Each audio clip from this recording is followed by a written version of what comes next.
Hey guys, Paul from Ashen. It's new comic book day for the week of November 9th, and we're going to get started right now. This episode brought to you by Campfire Ashes. We get a new episode going this Friday with a guest star.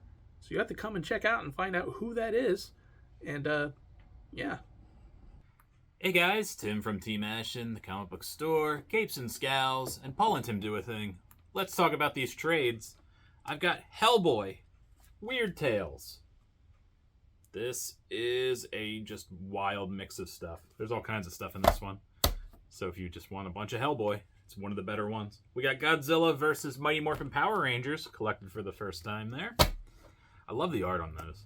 We got Zombie Makeout Club. What is Zombie Makeout Club?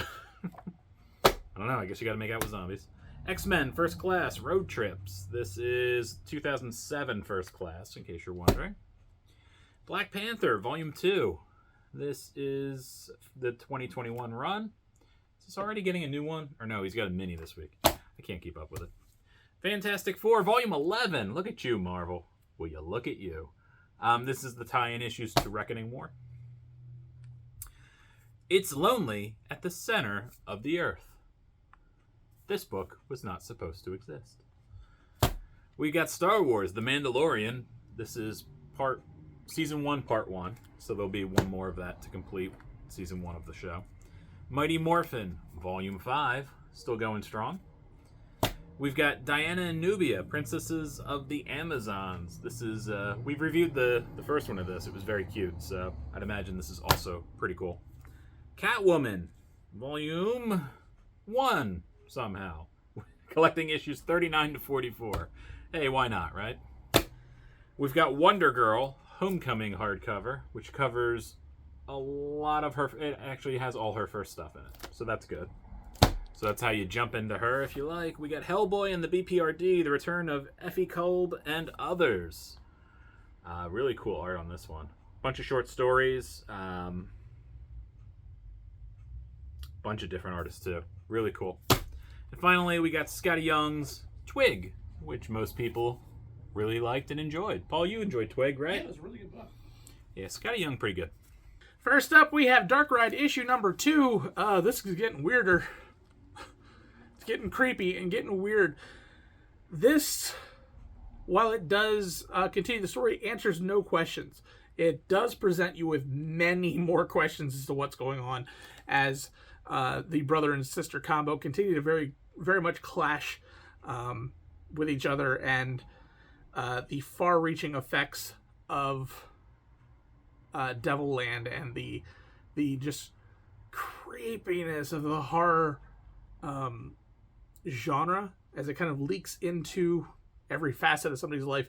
This is a weird book. It's a weird book, but it's really interesting to read. Highly suggest getting the first issue because this really does kind of springboard from the events that happened in the first issue and really do start to kind of take a different turn while still keeping true to what they kind of set up in the first issue. Definitely grab it. All right, guys. First up for me, we've got Gospel, issue number 1. Pretty interesting story. You're following two main characters. A scribe, essentially. He is trying to write stories, and his compatriot, who is trying to get him to write more fantastical stories about her. And they're just kind of trying to eke out a living and survive.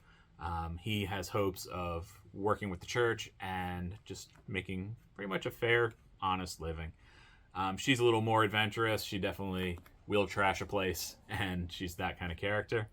But things get really strange really quick, and everyone is concerned about demons and other things, and maybe they're real. Pretty interesting, though, but there is this great underlining theme of what is real and what is not as it relates to storytelling and how things get blown out of proportion. And I really like this because some fantastical things maybe are happening, and how is it going to be perceived? How are other towns going to react? It's pretty cool. I enjoyed it quite a bit.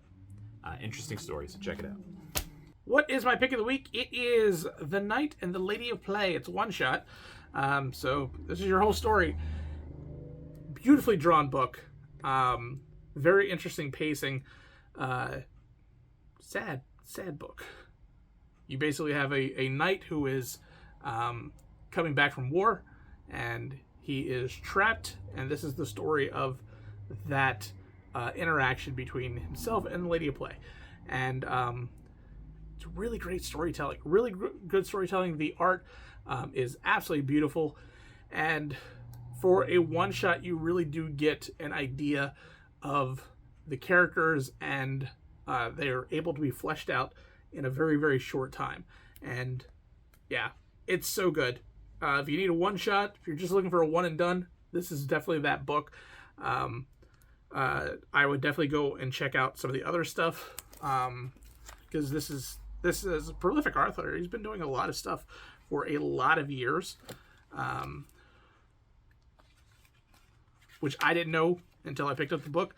So, like, if you've done the 20XX stuff, the Felix, Alex and Ada, all that kind of stuff, then you're familiar with the storytelling, and yeah, I would definitely grab this. All right, it's time for my pick of the week. Paul, do you know what my pick of the week is? I never do. That's right, it's Ninja Funk. Okay. It's Ninja Funk. Ninja Funk from Whatnot Publishing.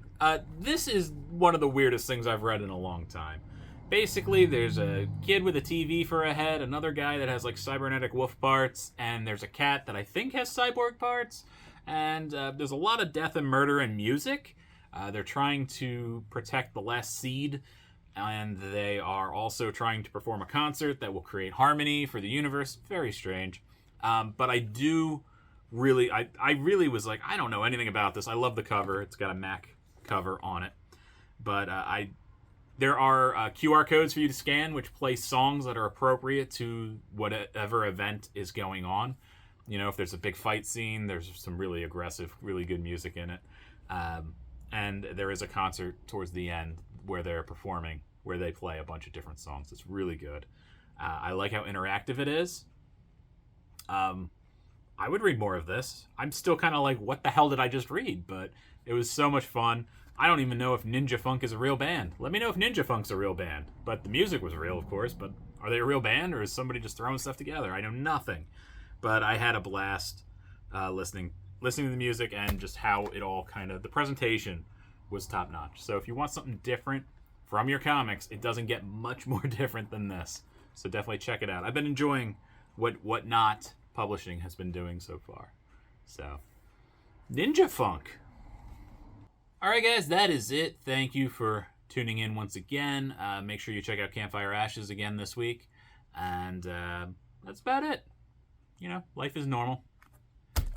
Right, Paul? Nothing too fancy beyond that? Yeah, nothing too fancy. Nothing too fancy. So just have a good week. We'll see you here next week, and let us know if you read any of these books. We didn't do any Marvel DC, did we? No, we didn't. We're out of our minds this week. Yeah, very indie. Whatever. There you go.